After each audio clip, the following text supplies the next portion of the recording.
Hi everyone, it's Hope from hopeyoder.com. Today we're going to take artwork that came on the CD inside your Craft and Cut box and turn it into applique.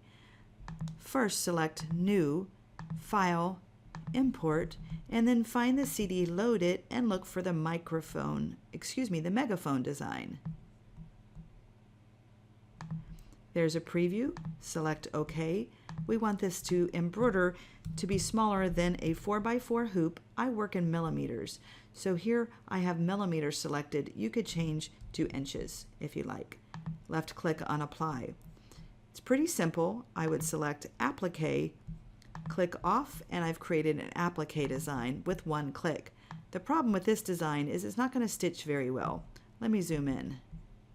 Notice how some of the satin stitches will form over other satin stitches, and this wouldn't be desirable. So we'll hit the undo, double click on the magnifying glass to get it to come back into screen. What I want to do with this is break this design apart so that when I drag it, I've got the inside of the megaphone and the inside of the handle. You can simply select it and then select Break Apart. Right click, left click on Break Apart, and when I drag this off, notice I have the inside of the handle, and we'll select this as green, and then let's do this as a different color. We'll drag this back over where we want it to be, double click on the magnifying glass. Notice how this wants to hide underneath.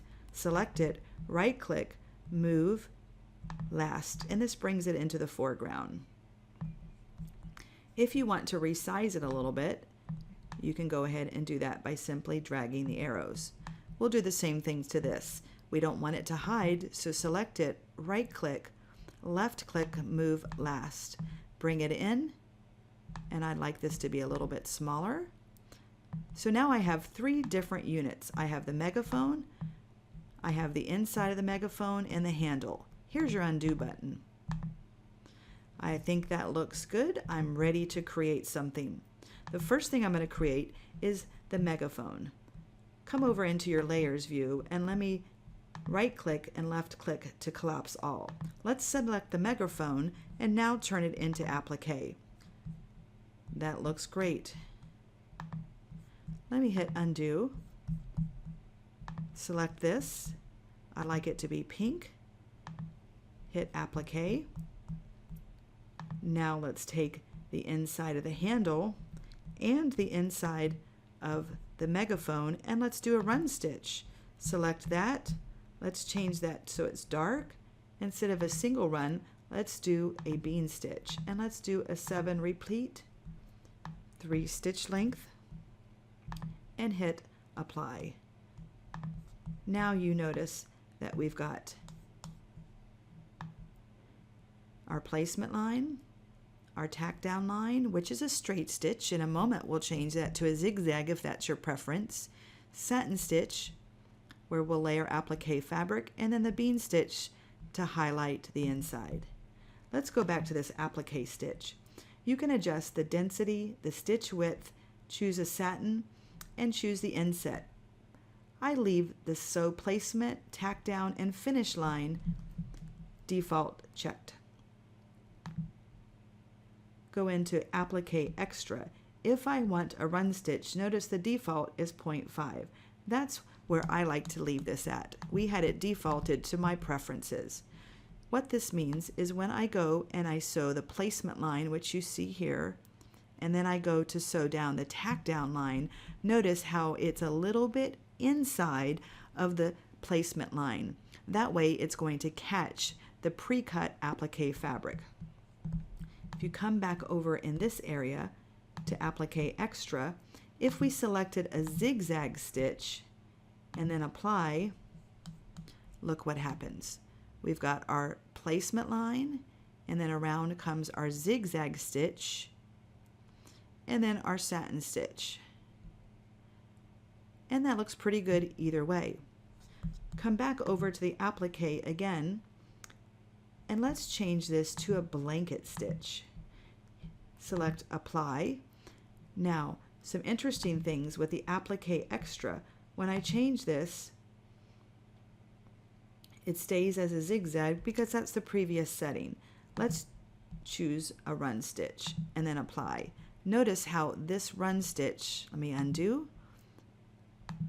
Notice how this second tack down line is going to show. We want the green and the ivory thread to stack on top of each other, and that's a simple fix. Go into Applique Extra and change this to 0.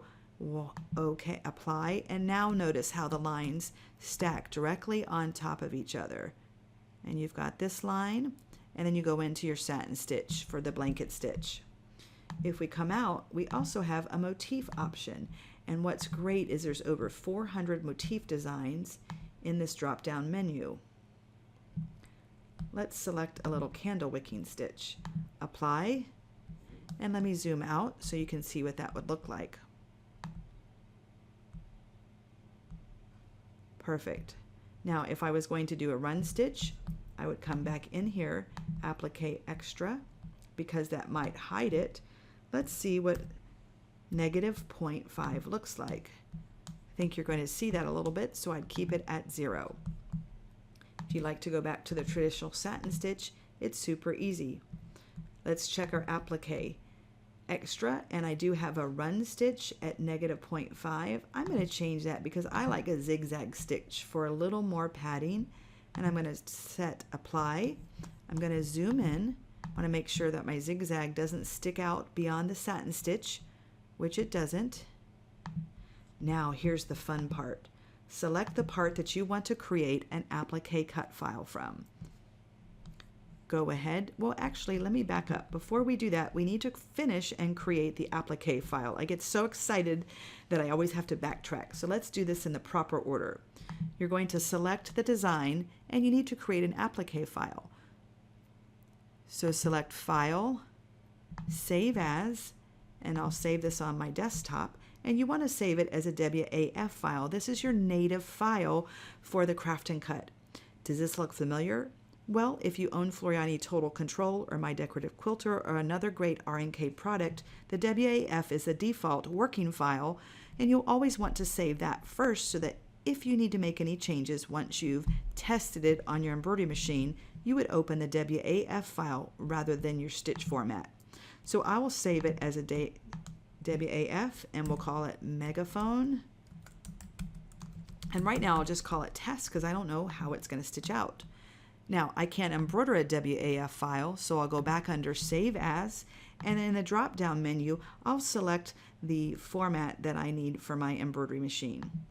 So then I would select JEF, PES, VP3, or whatever your favorite or your needed embroidery file is, and then we'll save that file. Now let's create a cut file. Now don't turn your head because you might miss this. Select the applique portion that you want to turn into a cut file. Notice I have it selected.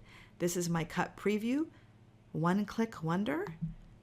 Boom, it turned it now into artwork over in this area. Now it wouldn't matter what color we selected it because we're going to lay our applique fabric down with applique wonder or applistick, fuse it on, and then cut it out. To export the artwork file, you're going to simply select it, File, Export. You would not save this, you would export the artwork. Once you go under Export, we're going to call it Megaphone Test, and I'll just back off the file extension there. I can save it as an SVG, which is the Universal Cut File Language for most cutters, FCM for the Scan and Cut, DXF for the Silhouette, Designer Edition, PLT for the plotter.